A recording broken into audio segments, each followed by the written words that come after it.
It's not down. It's up. It's up. Okay. So I have to buy back. And I have to buy it now. It's up. Well, what's going to happen when he has to buy back? There's no supply and there's more demand. Parabolic increase.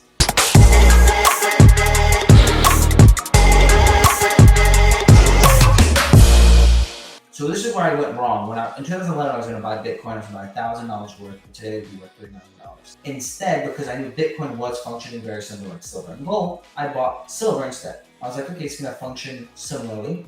Silver is significant underpriced. This should have an extreme multiple increase. I underestimated the amount that the financial system and the government manipulate the gold and silver market. If there was true price discovery based off of like supply and demand, gold would be about $18,000 to $24,000 an ounce. It's only at like $2,000, where in Bitcoin, you can't manipulate it, right? Like you can have certain times where you have some manipulation, but it's gonna bounce right back to where it should be. But they've been manipulating the silver market. Like silver should be like over 100 an ounce, right? If not 5. But they're manipulating on the papers market because what they're doing is they're fabricating the amount of silver available compared to what's actually receivable. So they're shorting it. You can't do that with Bitcoin. Wait, repeat that for me. Are you saying the amount available to purchase versus receiving is uneven? It is uneven. They're naked shorting silver and gold. What's naked shorting? They're shorting something that doesn't exist, which is really like to the point unethical. So for example, like AMC,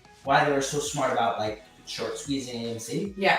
So for example, shorting is you buying. Okay, this is really like freaking sick. Like it's. Well, we already talked about what shorting is. Is it the same concept? Yeah, but it's even like it's like that on crack, right? It's like another level. So.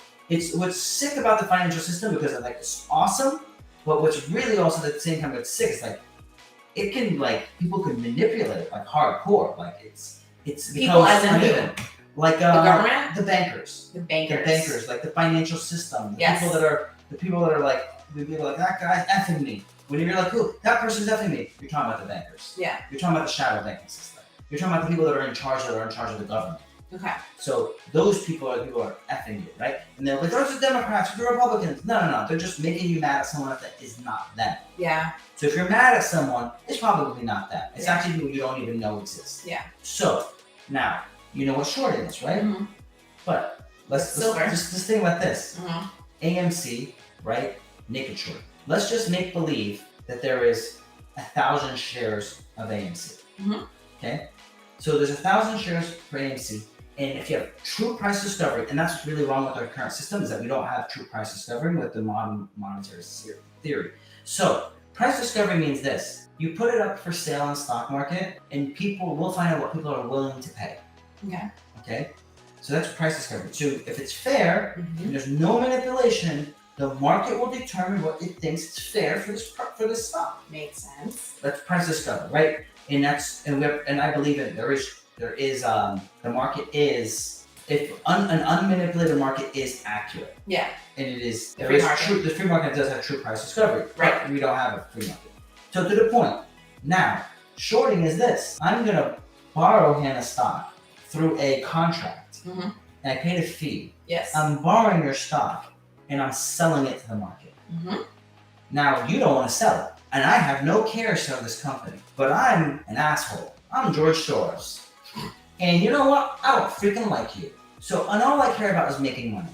So what I'm gonna do, I'm gonna have this company create a contract so I can borrow Hannah stock, even though she never really even approved it. And I'm gonna sell it at the open market. And that's gonna cause more things for sale than there's buyers. Because then you have the price going down. Yeah. Because as you sell, there's more things for sale. Yeah. There's more supply than demand. Right. It's going to cause the price to go down. So if I was to ask for hey, I want my silver now, is there a way to do that? There's a story about that, and they tried to do that in 1980, and they try to have a run on it, and they try to do all that, and then they basically manipulated the system so much that they made those guys go bankrupt. So there was these guys that were trying to accumulate most of the silver and force them to have true price discovery on silver. They shot up to $50 an ounce at that point. and now it's falling back. It's still not like under 50, right? So it's like I think around like it floats between like 15 and 25.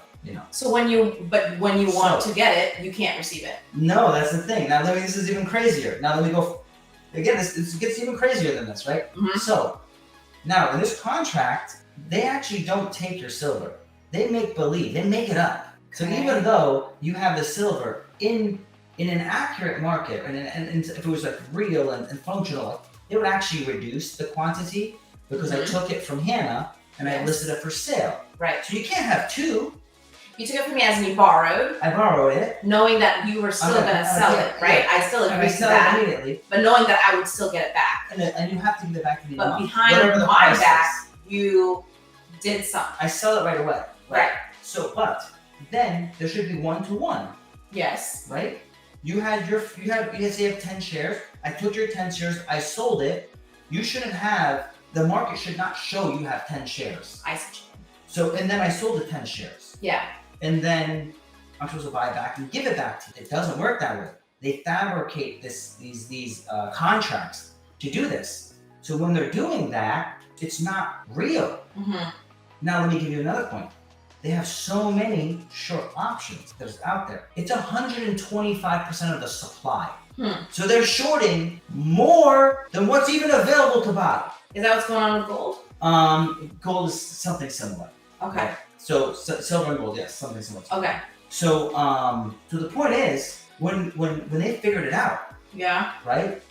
What they were doing. So normally the mainstream investor, yeah, he gets screwed. Because what happens is when they do that, the stock goes to zero. Right. I buy back and I give it to you. The company's bankrupt because the company would go bankrupt because all of their loans and are you borrowed it. to. It's not necessarily. I mean, you got your money from the sale, and for me, who genuinely owns I it, and you borrowed pennies, it. I pay back for pennies on the dollar. Yeah. I give you back the shares. Your stock is worthless now. Yep. Because that company, you gotta understand, a lot of their loans are based off of their stock price. Yeah. And they can't get more debt unless they have a good stock price. Right. So there's this issue. And if they want to sell shares, what are they going to sell? Pennies? Yeah. So what happened is these guys with AMC, they figured this out. That is 125%. Yeah. And what happens is, okay, they're like, all right, I'm going to have a short squeeze. Short squeeze means I sold it and I'm going to buy it back later at a lower price and pay you, okay?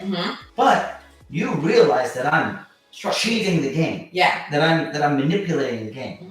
So you're going to try to short squeeze me. You go to the market and you buy a lot. It's not down. It's up. It's up. Okay. So I have to buy back. And I have to buy it now. It's up. Well, what's going to happen when he has to buy back? There is no supply and there's more demand. Parabolic increase. Because they have to keep buying. Yeah. And how are you going to buy more of something that you shorted more than there is in existence? Yeah. $1 trillion price. Like there's no end to what it could be, the cost of it, because you can't buy more than what's existing. If you have to buy back 125% of there's only 100. Yeah. How? You can't. So it's like that's where it's like a parabolic price increase. It's like it's sick to think of it. Like, but because again, like when you have like so I took in high school, like somewhere right after high school, I took calculus 3 and differential equations. Where you have like theoretical math. Okay. So you're taking and applying theoretical math to people's lives and their businesses and the manipulation. It's like, again, it's like really sick. And what happened is they said, hey, I'm a banker. This is not fair. We're gonna lose all our money. So they had the government step in. Oh, and because the bank was gonna get screwed over, the government stepped in and said, no, we're gonna screw the people over. There were the chance the people were going to win against. Finally, they had a fight that was going to be fair. The government stepped in and said, no, we're going to make it unfair again. Wait, was this AMC or GameStop? Both. So they're both the same concept. Yeah. Oh my gosh. So it's sick, right? It's so cool. That's why I'm like so excited. And, I like, thought you meant sick as in like bad. It is bad, but it's like, unethical. It's sick like unethical, but it's sick like, whoa. Like this is crazy. Like that you can do these things, and like when you start understanding how stuff works. I see what you mean now. Okay. And now when it's sick, also be like, oh, F you. I'm gonna short squeeze you. Yeah. And I'm gonna make you pay for trying to destroy our lives. Yeah. And destroy these companies. Yeah.